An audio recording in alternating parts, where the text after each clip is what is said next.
Due to circumstances beyond our control, we have safely arrived on the airwaves. Live here from Studio 7 in downtown Wenatchee, this is Wake Up Wenatchee Valley. It is Tuesday, the 4th day of December 2018. I am Dan Kuntz, your host. Thanks for starting your day with us here on local TV and stereophonic sound. Got a good show for you today. Lots going on today. Boy, the Mariner fire sale continues. You're not going to recognize next year's roster because most of the players are going elsewhere. We got that. That's one of our top sports stories coming up here in just a couple minutes. Also, it was a major day yesterday for the Chelan County PUD. A lot of news came out of the commissioners meeting. We'll talk about that when we get into news. Also, of course, the Leavenworth Lighting Festival is underway. The first weekend of 3 happened this last weekend. Traffic is always an issue. We'll touch on that during our newscast. We have a weather forecast that's clear and cold and sunny all week long, but it's all relative because most of these high temperatures are just going to be a little bit below normal. We're just not used to it because the month of November was very dry and very mild. That's going to change. But if you park outside, you don't have to scrape your windshield this morning, even though it's 27 degrees outside. You think you would. That's not the case today. You can just pop in your car, warm it up, and be right on down the road. Plus, we'll take a look at your past report, plus the obscure holiday, plus birthdays, plus everyone's entitled to Mike McNally's opinion today in history, and Chelan County Auditor Skip Moore will be my guest in the second half of the program. The official returns of the general election held in Chelan County November 6, 2018 is a done deal. You can't see that, but I can. It's certified, it's done, and there are some interesting statistics, some interesting things to talk about with Skip when we get to the back half of the program. If it's okay with you, let's get going with our cameras around the valley. We only have 3 cameras available to you this morning. It's a long story. I don't want to get into it because, quite frankly, I don't know why. We just have the 3. There's the cross cam pulled back and tilted up. That's about as far back as it goes. As we say good morning to the greater Wenatchee and East Wenatchee area. Sunrise still isn't for another 28 minutes or so, but these cameras are designed to soak up as much light as Mother Nature gives us.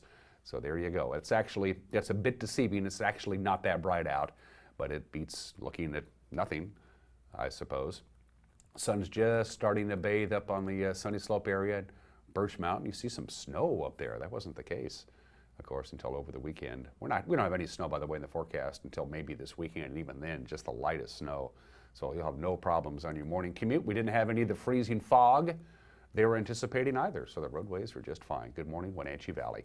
Camera 2, according to Kat, is going to be a view of, I believe that's Steins Hill, pointed slightly different than when it was yesterday at this time. Now that looks like it's cloudy and it's foggy, but keep in mind that the camera that you just saw at the tip of Wenatchee Heights is a 4K camera, super duper camera, really nice, really expensive, real high definition. This is more of just a regular high definition camera, so it's not quite as crisp and clean, and I don't think it looks foggy and cloudy in the general Kashmir, Dryden, Peshastin area.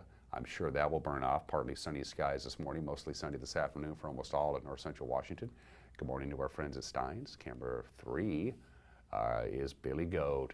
Wow, I can never get tired of that view. That's looking almost directly due north, the Columbia River, Brewster and Pateros, clearly in frame. We were curious as to whether if we pointed the camera up the Medhow Valley, if we could see TWISP, because that camera's way up there. It turns out you can't because, of course, these cameras are attached to cables and poles and support mechanisms, and they get in the way. So we can't actually turn the cameras 360 degrees. We have about a 330 degree radius we can do. In that last 30 degrees, you just get, you get nothing. You get guy wires and things like that. But I have no complaints from that view from our Billy Goat camera high above the Alta Lake area as the Medhow enters into the Columbia. All right, 4 minutes after the hour from the National Weather Service, your forecast. Not a lot to talk about, just an extended period of dry and cool weather. The occasional patchy fog and low clouds, as you've already saw with the PTZ cameras, develop each night. It burns off in the morning. We don't have any right now in the Wenatchee Valley. Other locations do. Temperatures, pretty seasonal. Yesterday's high was 36, normal 35. So that you see that 35 degree high temperature today. That's pretty much right at normal. With clear skies and no clouds to hold the heat in, overnight lows are going to get chilly. 25 tonight, 18 on Wednesday, 20 on Thursday, 23 on Friday. But these temperatures, as I mentioned before, are actually just about normal. We're just not used to it because we haven't had a long stretch of cold temperatures for, since the beginning of autumn. And of course, we're still in autumn. Winter doesn't begin, the winter solstice isn't until December 21st. Couple of clouds, slight chance of some super light snow expected on Sunday and Monday. Outside of that, just a very quiet weather pattern for the Wenatchee Valley. As far as the mountain passes are concerned, you got no problems at all. Things are looking good. Live shot of I-90 right now. No problems, no advisories, no restrictions. The roadway is bare and dry. Incidentally, I am also bare and dry. Stevens, no problems. Bare and dry, a couple of patches of frost and ice in places. US 2 Stevens looks like that, and you got no problems. Zip right over the top there. And finally, Blewett Pass, a couple of patches of frost and ice in places. Blewett was a bit dicey at this time yesterday. Not really the case. Things are looking fine. Forecast for the mountain passes today. No snow today. Tonight, Wednesday night, Thursday, it's going to be dry. No problems at all as far as precipitation is concerned. The ski resorts could sure use some more snow. They're a little behind on schedule, and this Mother Nature is not going to help them out at all this week. No snow in the forecast for the Cascades until we get to Saturday and Sunday, and even then, light snow. Next chance of significant snow that could stick to the ground and start building up that base for the skiers, not until Monday of next week. So the dry weather pattern that we're going to have here in the Wenatchee Valley is also going to be the case for the Cascades. No advisories, no restrictions across the board, not expected for the rest of the week. It's 6 minutes after the hour. We're going to take a quick break. When we come back, your Tuesday morning headlines. You're watching Wake Up Wenatchee Valley live this morning from Studio 4 in downtown Wenatchee on the NCW Life channel.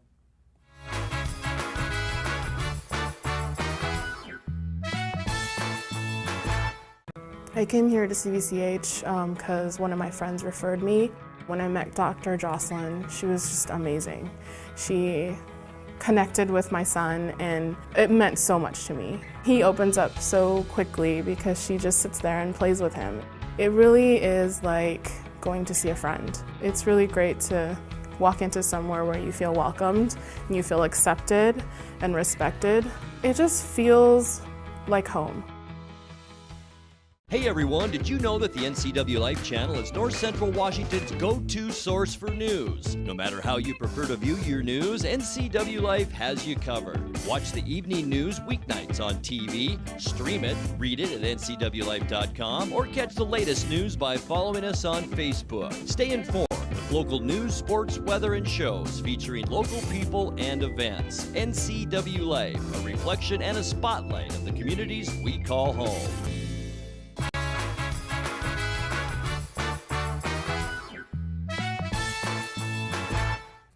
7 minutes after the hour on this Tuesday edition of Wake Up Wenatchee Valley. I'm Dan Kuntz. Clear skies, 25 degrees outside of our studios, 35 for the afternoon high with quite a bit of sunshine for everybody in our viewing area. Here's your Tuesday morning news. After 2 years of deliberations and planning, the Chelan County PUD Commission voted unanimously yesterday to lift the moratorium on Bitcoin mining in Chelan County on those affected by the moratorium, which went into effect back in March. PUD staff has proposed a rate structure that would raise the cost of power for miners and require upfront payments to cover the charges of potential infrastructure investment. Commissioner Gary Arsenault commented after the vote. The moratorium and the cryptocurrency rates that are under discussion are not aimed at preventing, stifling any kind of cryptocurrency, blockchain type technology. That's not the intent. It's not the desire. But when you're a commissioner, risk management is a key consideration. And we're really watching out, as Commissioner Smith said, for all residents in the county and for the welfare of all those residents. We've been entrusted with fiduciary responsibility of this wonderful gift of hydroelectric power that we have in this county and the rates that we're able to charge as a result of our hydro projects. And so as we move forward and make considerations, rate adjustments, etc., it's based with that thought in mind, is protecting the value that each and every resident of Chelan County that is a ratepayer shares with us and what we've been entrusted to protect for them. So we're not singling out an industry, we're not singling out a technology, we're not singling out a currency. We're simply doing risk management and risk mitigation. Now, a moratorium is still in place on any new applications until April 1st of next year. In another business yesterday, the commissioners also approved property deals that would clear the way for the PUD to move their headquarters and operations from their downtown complex out to Old Station. That resolution passed unanimously as well. In an effort to address traffic snarls and lengthy delays in and out of Leavenworth during the popular Christmas lighting festival, well, it had mixed results the first weekend of the festival. The biggest change is they shut off all the stoplights and they brought in a flagging company to control traffic. The early word is there appeared to be improvement over last year anyway. That's according to Jason Reinfeld of the Chelan County Sheriff's Office. The traffic flow was better. It was a nice improvement over the years past. No major issues like we had last year where it was just gridlock for a long period of time. So he does anticipate, next weekend with the traffic control company having a, experience this weekend, that things should go even smoother. So it was definitely an improvement. As far as getting into and out of Leavenworth, a lot of people reported long traffic backups at peak hours, but Reinfeld said there were no serious issues.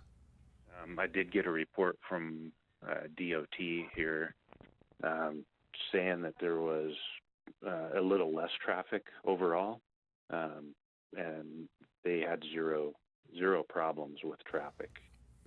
The Christmas Lighting Festival continues, by the way, for the next 2 weekends. The newly hired director of the State Department of Fish and Wildlife has been spending the past several weeks traveling all over our state, meeting with the residents, learning what the hot button issues are for them.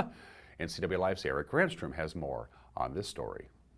Kelly Susewin was selected 3 months ago to head the agency after he spent 22 years with the Department of Ecology. The opening for Director of Fish and Wildlife occurred, and I looked at that and I thought, man, it'd be a tough job, but it was really attractive to me in that it aligned with my personal priorities and my personal passions. I grew up hunting and fishing. I chose a career in natural resources, driven largely by that early exposure to hunting and fishing, which later became anything outdoors, hiking, biking, boating, you name it. And that's directly what the mission of this agency is about. And so I thought, wow, what a great place to work. Susewin says one of his top priorities is to educate Washington state residents about what the Department of Fish and Wildlife is, what they do, and why they're important. Right now, we are well known to our traditional users. People who hunt and fish, buy hunting and fishing licenses, know us well, know what we do, what we try to accomplish. Outdoor enthusiasts as well, similar to hikers, bikers, boaters, type wildlife viewers I talked about, same boat. They generally know who we are and what we do. But if we add up all those people I just described, we're probably talking about 1.5 million people, maybe a little more than that. We've got 7.5 million in the state. We're about 6 million short. And so when I talk about becoming relevant, I want to be relevant to those other 6 million people. One of the biggest challenges facing the Department of Wildlife, as well as other agencies, is funding.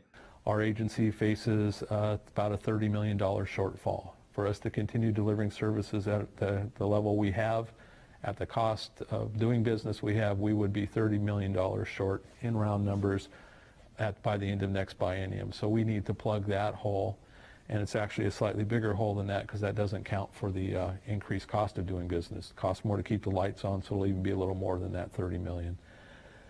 In addition to that, we'd like to actually enhance our services, and so we're going to go in with an additional $30 million ask for enhanced services, and we can talk a little bit about that as questions come up. So bottom line will be, I'll be spending a lot of time with the legislature in the coming months seeking a $67 million ask. It's a huge ask, and even more daunting is the fact that I think every other agency is lining up with an equally huge or bigger ask, and so we'll be in line and we'll have to stand out in that crowd. So that'll be a big focus of mine. Susewin says he's also trying to get a whirlwind education on salmon, wolves, seals, and sea lions as he moves forward as head of the state's agency in charge of fish and wildlife. I'm Eric Granstrom for NCW Life Channel News. Thank you very much, Eric. And finally, on this Tuesday morning, each year, the Wenatchee Wild and the Town Toyota Center let families and friends of those affected by cancer onto the ice to honor and remember them in pink. A very busy Eric Granstrom was there yesterday afternoon. Pink at the Rink is coming on Friday night as the Wenatchee Wild will host the Penticton V's, a battle for first place in the BCHL's interior division. But way more important than hockey is about the messages being applied to the ice here at the Town Toyota Center. Otelia, that's Ernie's mom, and she died of cancer in 2000. Rita is Rita Brown, and many people locally know that name, and she passed gosh, 15 or 14, and I'm real sorry, Rita, I don't remember that. And my next name is Darla Burrows, and that's my aunt, and she's a survivor, and she's in California. In remembrance of his parents, Jim and Pauline Maddox, and remembrance of my mom, Marge Pillsbury, and then continued prayers, I guess, for our oldest son, Andrew Maddox, who's survived brain cancer 3 times. We had a chance to talk to people who were remembering those who didn't survive the battle with cancer and those that did survive, including a former Wenatchee Wild player. I am here because Kyle used to play hockey here for the Wild, and now he is coaching here, so we moved out here. He was only 23 years old when he had cancer, and he's probably one of the strongest people I've ever met. I think I saw him shed 1 tear when he found out he had cancer, so he's strong, and I feel like he deserves to be recognized for that. And speaking of the Wenatchee Wild, they were on hand here as well, and it has impacted them too. It's pretty cool to see everybody come out. Everyone's writing a name.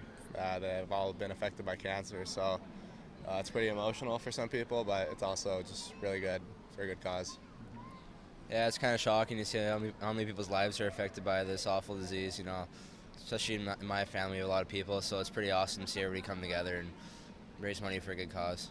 At the Pink in the Rink game Friday, Relay for Life is selling ribbons, each color for the different types of cancers, and we're sharing the spotlight with the Wellness Place, who are doing Chuck-a-Puck for the cancer survivors and the Wellness Place. So Pink in the Rink coming up Friday night here at the Town Toyota Center as the Wenatchee Wild remember and salute those who have battled cancer and are still battling that dreadful disease.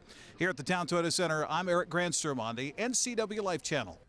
Good stuff, Eric. We appreciate it. Don't forget the Les Schwab Community Toy Drive continues and goes all the way through December 15th. Second big year for the Les Schwab Community Toy Drive. Our goal is to help 1,000 kids in our area have a good holiday season. So you're out and about and you're shopping, or if you're shopping online, we have no problems with that either. Just get yourself a brand new unwrapped toy. It's got to be unwrapped and it's got to be new. Then you can drop it off at any of our sponsor locations. That includes both the Les Schwab locations in Wenatchee and East Wenatchee. Also Works in Wenatchee and East Wenatchee. You can drop them off at Sangster Motors. Hooked on Toys is great because Hooked on Toys has all the toys, and you can just buy one and drop it off at the big box of Hooked on Toys. Also Highlander Golf Course, Columbia Valley Community Health, the Walkabout Grill, Elements Salon and Spa. And if you're really not sure what to get that certain kid at that certain age and that certain gender, if you go to the Les Schwab Community Toy Drive Facebook page, the list is right there. The ages, the gender, and the hot toys for 2018, the Les Schwab Community Toy Drive. We need more toys and we need your help. We have the news with Grant Olson. Comes your way at 5 o'clock, 6 o'clock, and 10 o'clock. 3 chances to check out the news on television, or as we like to say in the business, TV. 5 o'clock, 6 o'clock, and 10 o'clock with Grant Olson in the anchor chair. Grant also handles the weather forecast. Eric Grandstrom handles sports, the news, right here on the NCW Life Channel. Also available on demand late in the afternoon and available on our Facebook page, again, late in the afternoon. And don't forget, we archive everything. If there's a basketball game you missed or a show that you missed or even a newscast from last week or 2 weeks ago that you want to see again, you can do it by going to our website at ncwlife.com. 19 minutes after the hour, still to come. Sports, the obscure holiday. Today in history, birthdays, everybody is entitled to Mike McNally's opinion, and Chelan County Auditor Skip Moore will be joining me in the back half of this program. You're watching Wake Up Wenatchee Valley on the NCW Life Channel.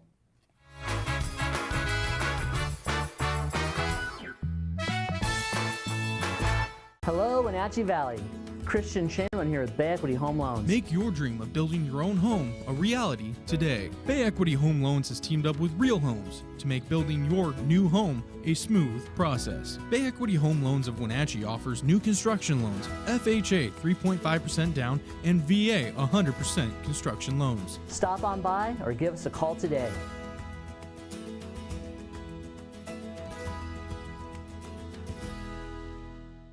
I'm Tom from Alpine Air Heating and Cooling. At Alpine Air, we think of ourselves as customer service oriented retailers. When you make an appointment, please visit our store, meet our people, see our shop. We are serious about heating and air conditioning. Carrier and Alpine Air are offering huge factory rebates and financing options for all your needs. Turn to the experts at Carrier and Alpine Air. Call for your free replacement estimate. Heat and air, call Alpine Air, 662-6846.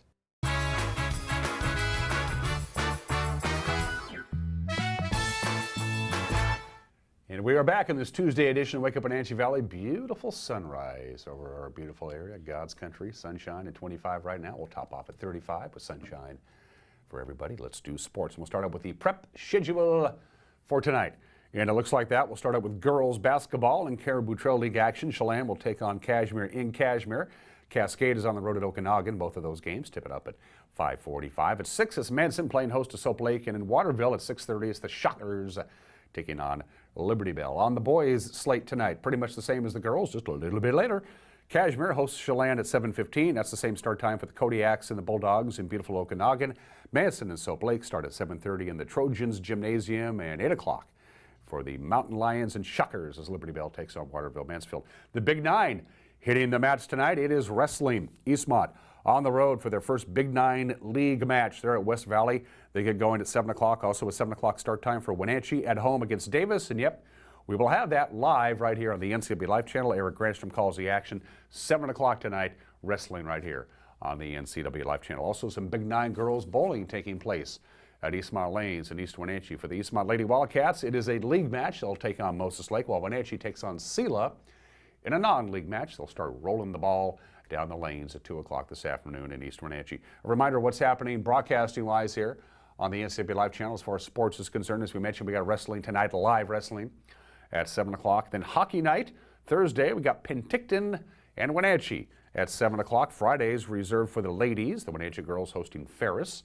In basketball, we'll have that live at 5:30. We're going to re-air the Cashmere Eastmont boys basketball game Saturday at 2. That'll be followed by the Wild and Nanaimo from earlier this season at 7 o'clock. And then on Sunday, you can watch girls bowling between Eastmont and Wenatchee at 2, followed by Merritt and the Wenatchee Wild at 7. Well, it's been rumored for weeks and weeks and weeks. It finally happened.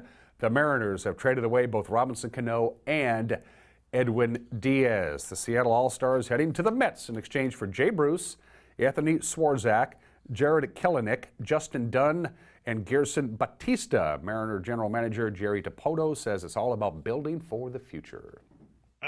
Actually, this is mostly what we anticipated doing. And I would say mostly, we really didn't anticipate moving Robbie Cano.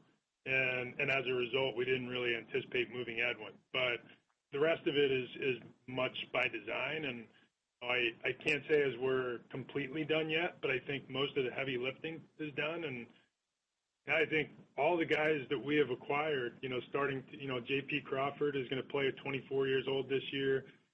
Justin Dunn's going to play at 23 years old. The only player that we have acquired in the last month who might be pressed to get on the front side of that window is Jared Kelenic. Everybody else should be kind of making their way towards Seattle, if not immediately, then certainly by midseason 2020, which was that was the timeline we were trying to set up. And then they join a group of players we already have in-house, guys like Evan White and Kyle Lewis and Logan Gilbert and the like. We feel like we have a good group here that has now just expanded. And by midseason 2020, we feel like this group is going to be young and energetic and a lot of fun to watch. With the youth movement in mind, DePoto admitted it was hard to give up Seattle's closer in Edwin Diaz, but he said you got to look at the market. There were multiple teams that had interest, very high interest, as you might expect. Edwin's awesome, and as good as he's been on the field, he's even better as just a human being, just a great guy. But at the end of the day, 4 years of a reliever, there is, as much as we value the reliever in today's game, the going rate on the trade market is what it is. So, we felt like the three players that we were highlighting in this deal that were more the return for Eddie were every bit as good and probably a little better in our minds than what we were able to access in discussions with other clubs. It was a busy Monday for the Mariner front office. They also sent Gene Segura, James Pezos, and Juan Nicasio to the Phillies, and in exchange, the Mariners get J.P. Crawford and Carlos Santana, both veterans. DePoto says he believes, again, it's about what the Mariners are getting in return. J.P. Crawford was the target for us in that trade, and bringing back a guy like Carlos Santana really gave us multiple things. One, it gave us a consistent on-base and slugging threat in the middle of the order.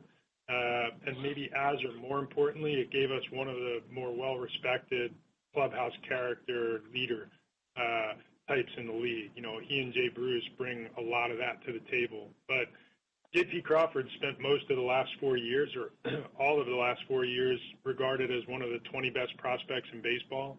Just 12 months ago, entered the 2018 season in most grading systems ranked somewhere between 10 and 20 among prospects. Crested is the number 6 prospect in baseball. So he's still just 23, and despite the fact that he struggled, he did OPS 712 last year. While he didn't hit for a high average, he controls the strike zone, and we feel like J.P. Crawford, with a fresh start in Seattle, working with Perry Hill and given the opportunity to do the things he does. This is an exciting young player who we're thrilled to have. Since becoming general manager in Seattle in 2015, Jerry Dipoto has now made 84 deals. The latest round is what Dipoto believes will build the Mariners towards a playoff spot in the year 2021.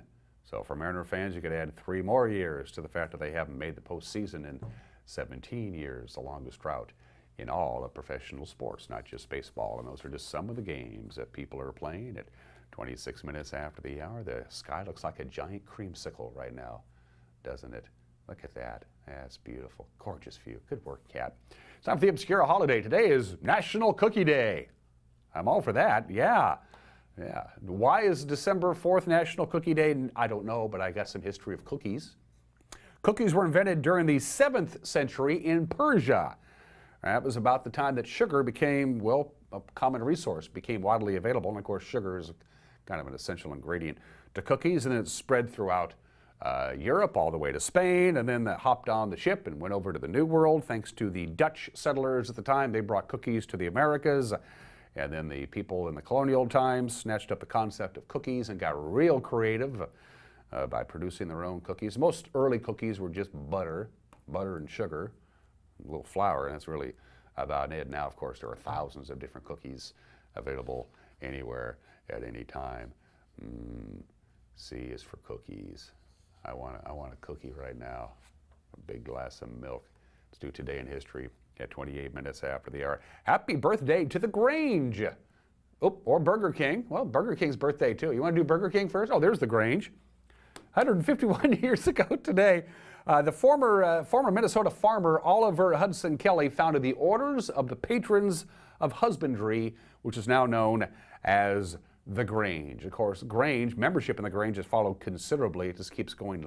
Less and less people are joining the Grange. That's because there's less farmers than there ever been. In the early 20th century, farmers made up a third of the population. A third of the population of the United States in 1900 were farmers. 100 years later, less than 2% of the population grow food for a living. 40% decline in membership in the Grange just in the last 25 years. Ironically enough, Washington State has the largest membership of any Grange in any state. There's about 13,000 members of the Grange in Washington State, more than any other state. The Grange is 151 years old today. By the way, Burger King is too. Burger King is 64 years old today. The very first Burger King restaurant opened in Miami, Florida, December 4th, 1954. Burger King is the second largest fast food hamburger chain in the world, behind, of course, McDonald's. It is the 4th largest fast food restaurant chain overall in the world. Yum Brands is number 1. Yum Brands is the umbrella company that owns Kentucky Fried Chicken, KFC, Taco Bell, and Pizza Hut, and then McDonald's, and then Subway, and then Burger King. Last time I checked, there are 15,738 Burger Kings in the world, and about half of them are in the United States. Have it your way. Happy birthday, Burger King.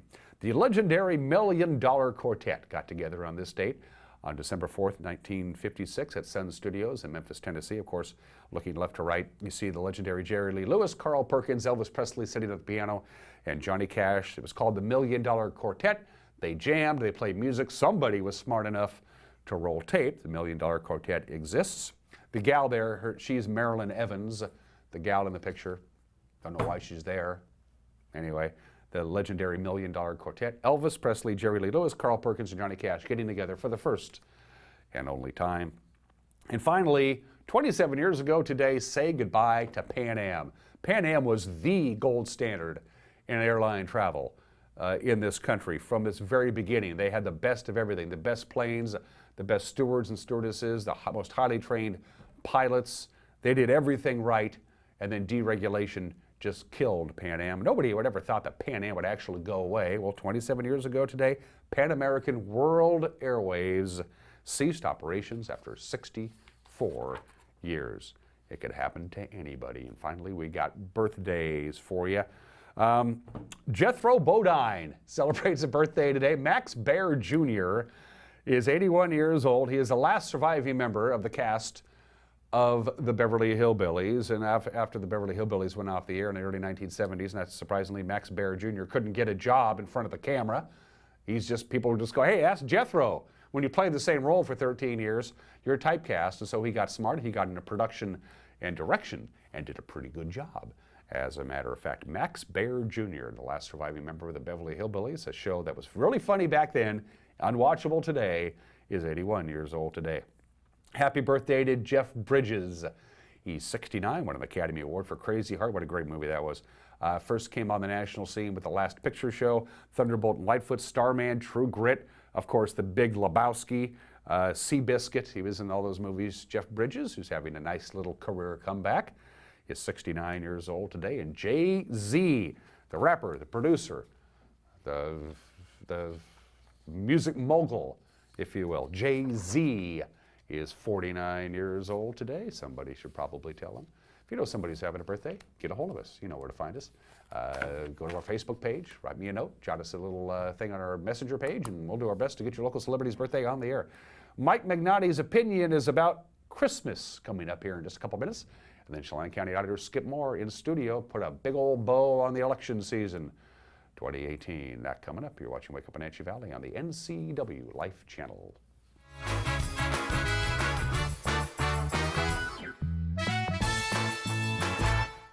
Welcome to Kris Kringle. For the very young, for time-honored traditions, shop Kris Kringle.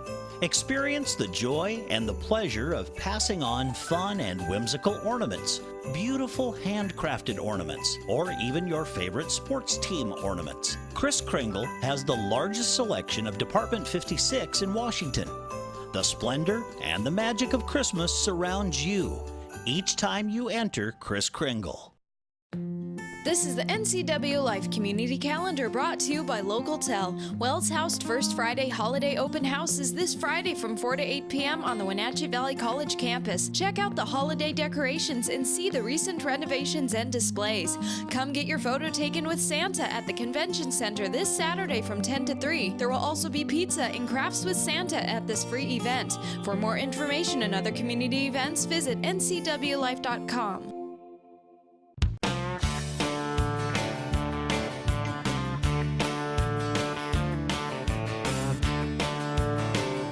Bob's Burgers and Brew in Wenatchee. Only the best. Hey folks, Carrie from Blueberry Hills. A chill is in the air and it's a perfect time for some old-fashioned comfort food like our amazing Eggs Benedict, chicken fried steak, French dips, soups made from scratch, or fruit pies fresh from the oven. The crowds might be gone, but we're still here for you folks. So bring an appetite and a friend to Blueberry Hills in Manson, where you pick, you sit, you eat, and you visit. Open Wednesday through Sunday from 8 to 3. wildaboutberries.com. Thanks to the help I received at Goodwill, I have a job. I'm working now. Thanks to Goodwill. Thank you, Goodwill. Thank you, Goodwill. Thank you, Goodwill. Thank you, Goodwill. Goodwill's Employment Connection Center is a free walk-in job search assistance program designed to get you back to work. When you donate to or shop at Goodwill, you're really helping people find work. Thank you. Goodwill, there's more behind the store.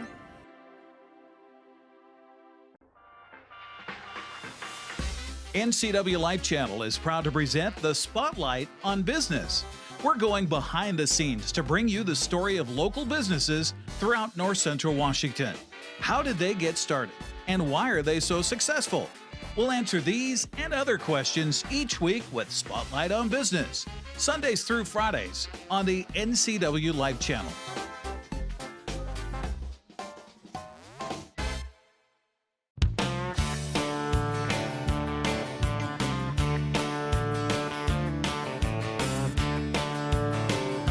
Bob's Burgers and Brew in Wenatchee.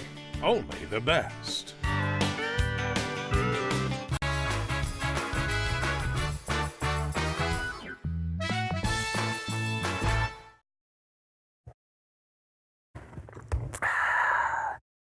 Hey, this is Mike Mad Dog Magnotti, and everybody is entitled to my opinion. Now, the Christmas season is great, and I love it. I mean, celebrating Jesus' birthday with family, giving gifts, prime rib roast. I mean, what's not to like? And even the sappy Christmas music is great, too. I mean, I have to admit it. It sets the mood, and it gives a nice undercurrent to the whole Christmas experience. But not before Thanksgiving, okay? Jeez, recently, seriously. I was recently in a coffee shop 2 weeks before Turkey Day, and I had to listen to Bing Crosby moaning about ruining my life with snow. I mean, Christmas is great. Honestly, people, part of the reason Christmas is so special is because it only comes once a year. Knowing the nature of some people to overindulge, if we don't crack down on this thing, we're going to be hearing about Rudolph the Red-Nosed Reindeer and Frosty sometimes in August. Have some restraint. This is Mike Mad Dog Magnotti, and that's my opinion.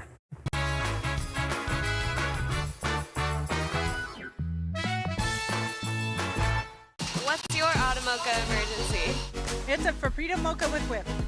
The espresso shakes are my most favorite because I can get any flavor. Peanut butter chocolate for pita. Definitely the espresso shakes. My favorite is the mocha for pitas. A peach Red Bull.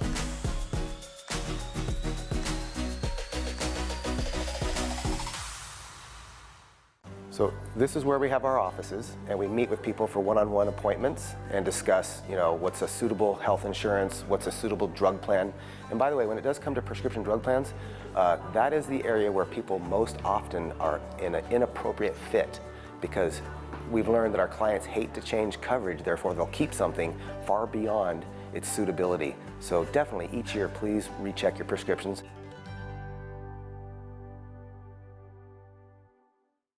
You don't want to see this happen. It's the oil light on your car. Oil is the lube of life for your car's engine. At Alignment Pros and Express Lube, they pour the best oil your car deserves. Expect fast, friendly, superior service in a clean environment. They'll change your oil and perform a 21-point inspection while you enjoy the comfort of their amazing waiting room. Keep your car in top shape at Alignment Pros and Express Lube in East Wenatchee. Hey everyone, Fletcher and Amy Ellington here from Live It Up. In the investment world, ROI stands for Return on Investment. Well, how does better health, better wealth, and better relationships sound for ROI? Join us every week right here on NCW Life and learn how to invest in the most important asset, you. We're going to answer your questions and provide some weekly inspiration so you can create a life that you love. Join us on Live It Up.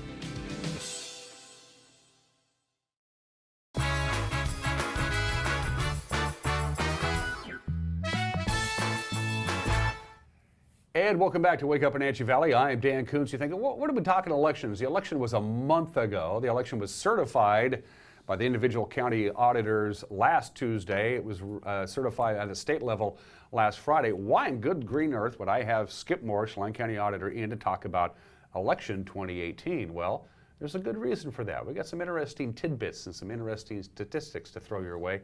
It'll make you think a little bit. We're going to try to educate you this morning, and my guest is no stranger to this program, Chelan County Auditor Skip Moore. First of all, congratulations on your resounding re-election victory, by the way, Skip. That was. Thank you. That was one of those races where I was a bit concerned. I don't want to lose in an opposed race, so it did go well. Somebody asked me, we were just spitballing in the newsroom, so if you run unopposed but nobody votes for you, do you still win? I hope you vote for yourself. We need at least one, and you need. That would be, I guess there could be situations in the past with people could be forced onto a ballot via a write-in. So then they're out there actually actively campaigning to not be elected.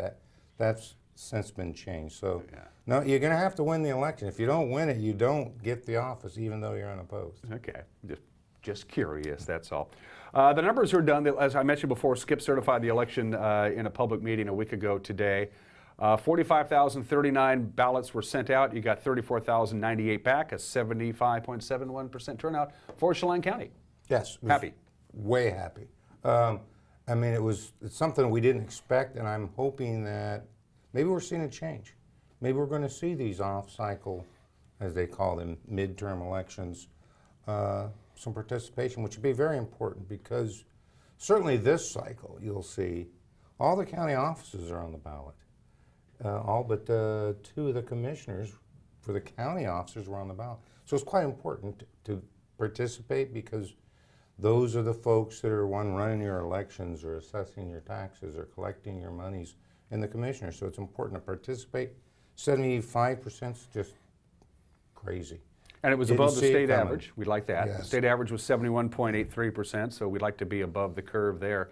A lot of competitive races. You think that played a significant role? I went back to look at the last off-year elections, 2014, and there wasn't that many competitive races as opposed to 2018. Do you think that played a role? It does. I think I've been doing this for what now, almost 16 years, and I'm finally starting to see that what we've come up with is pretty much what's on the ballot, who's on the ballot. Those contested races determine turnout. It seems to be either it's a hot item, an initiative, or it's a real important race locally that gets the people to turn out. I haven't seen prepaid postage or as this time return postage was paid on the envelopes. We haven't seen that increased turnout. We've seen that determine how the ballot's returned. Either it comes back in the mail because it's easier and they don't have to put a stamp on it, or do they use a drop box? But I think it comes down to the races on the ballot has determined turnout. Well, you probably don't have this number, and if you don't, I apologize in advance. You know, they had the breakdown of how many people dropped them off in the auditor's drop boxes all over the county and didn't, or those who actually stuck it in the mail and it was delivered by the post office. I didn't bring those with me. However, prior to this election, we had been running right around, prior to the primary, we've been running right around 75% coming in through the drop boxes, which is a big shift over when we first started vote by mail. It was primarily through the mailbox.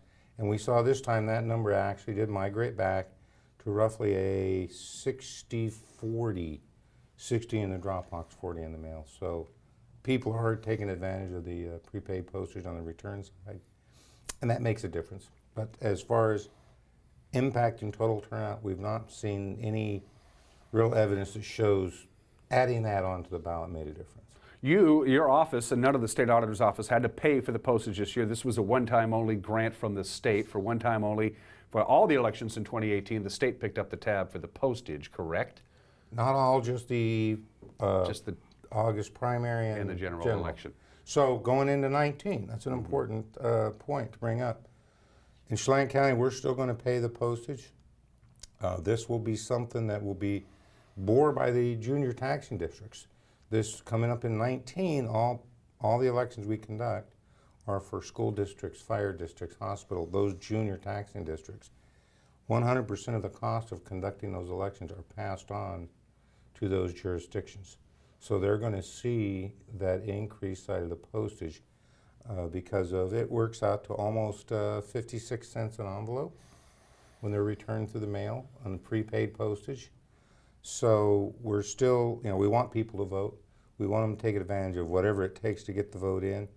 However, if they want to save a few tax dollars for their local jurisdictions, put it in a drop box, and then they save the postage. So that will be something going forward. And we're making a run at the legislature this year to see if it's possible, the Auditors Association, of where if we can get the legislature to start paying postage on all elections, because we can't pick and choose. And this time our hands were kind of forced. The 8th congressional was was going to be a tight race, and it was going to be contentious, so we wanted to make sure everybody in that district had the same opportunity. thus the prepaid postage. Is you and your 38 other compatriots who run County Auditor's Department all on the same page on this? Hey, state, you've mandated this now. We don't have to put stamps on ballots if we stick them in the mail, so we want you to pay for it. Are you all on the same page on this? We are on the same page. It's important that we think primarily for the voters, it gives more opportunities and less difficulty. We've basically turned truly every every mailbox into a drop box if they get it in timely. We're all on board on that. We're also working we're referring to our fair funding bill, which is the state currently does not pay their costs for elections in even years. In even years? In even years. They only pay their cost of an election cycle in the odd years. That's odd. It's yes, it is. Odd's a good way. I've used worse words. And what's unfortunate there is that all that pressure is placed on the counties. The county ends up eating that. I can't issue, or I cannot take the state's costs and distribute between the other jurisdictions. Mm-hmm. So the county ends up eating that cost of an election, where the county may not even have an issue on the ballot. Yet, since it's the funding is not correct, as it were, the state doesn't pay. We just eat the cost. And that, of course, is the commissioners, your bosses, are the taxpayers and the citizens of Chelan County. But you're immediately answerable to the County Board of Commissioners, and they know that. You're in budget time right now. Right now, we're going through that right now. It's not a large cost, but it's just another one of those. Certainly, those costs tend to pile up here and there. And for a general election, the cost of conducting a general election is about $120,000. In a cycle where the state doesn't pay, we see typically about 40,000 of that is not covered. The state would have normally covered, but they don't. And that's 40,000 that comes out of the taxpayers' pockets for Chelan County and every other county locally across the state. So that adds up over the years, as well as times are always tough budget-wise. Mm-hmm. So $40,000 is quite important. That's a chunk of change. Any budget, yes. Absolutely.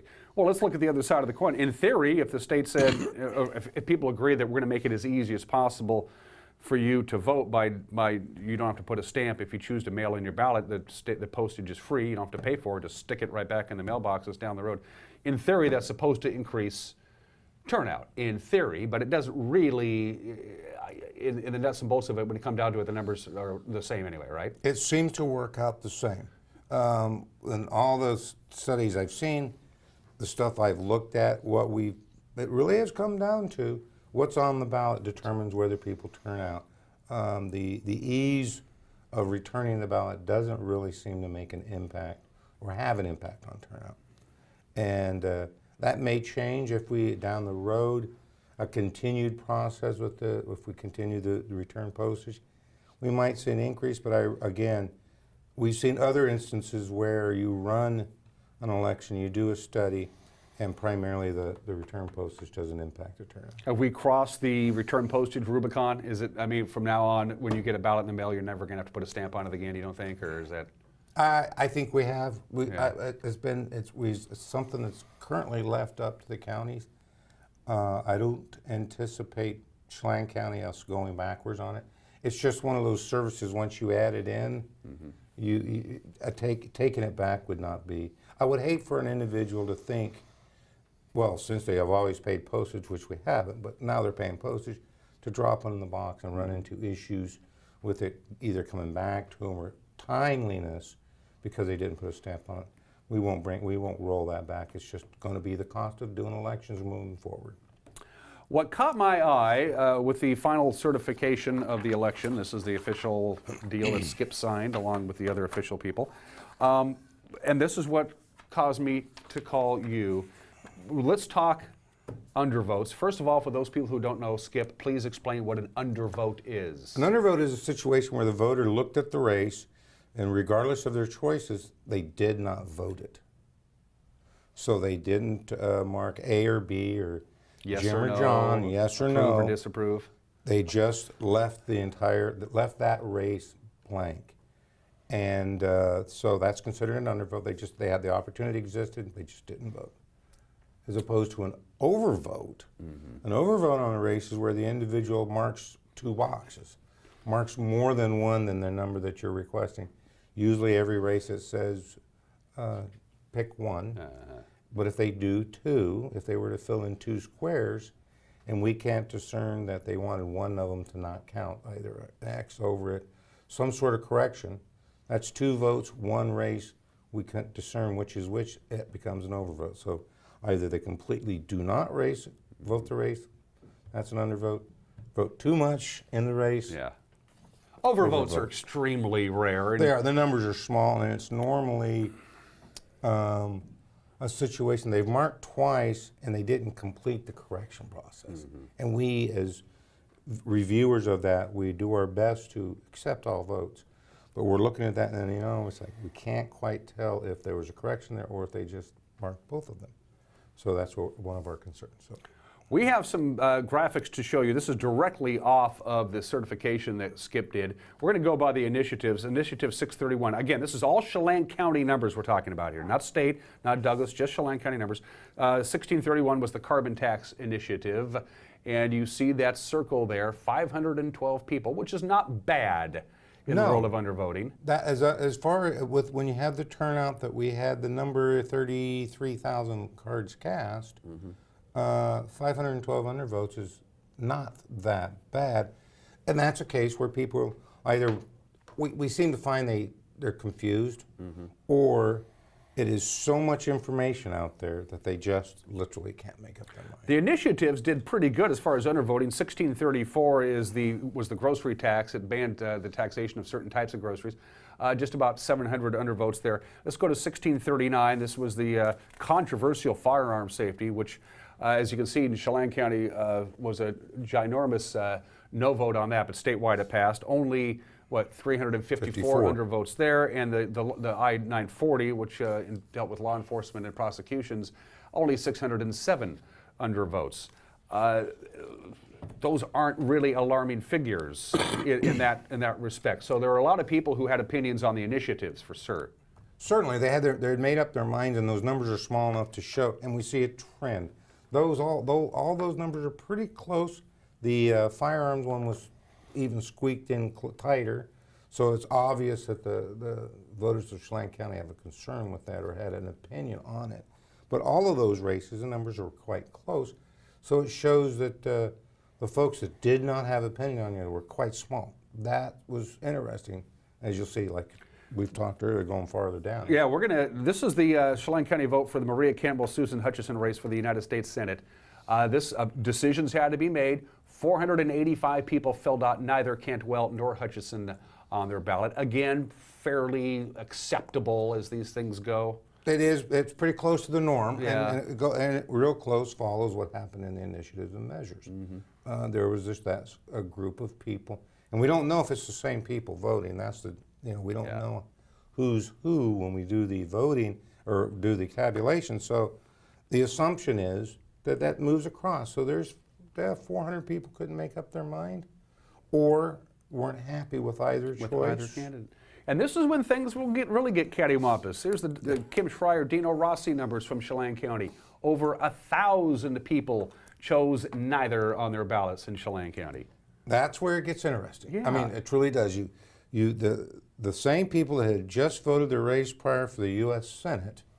It's the next thing on your ballot. The race just following that, we've doubled in our undervotes.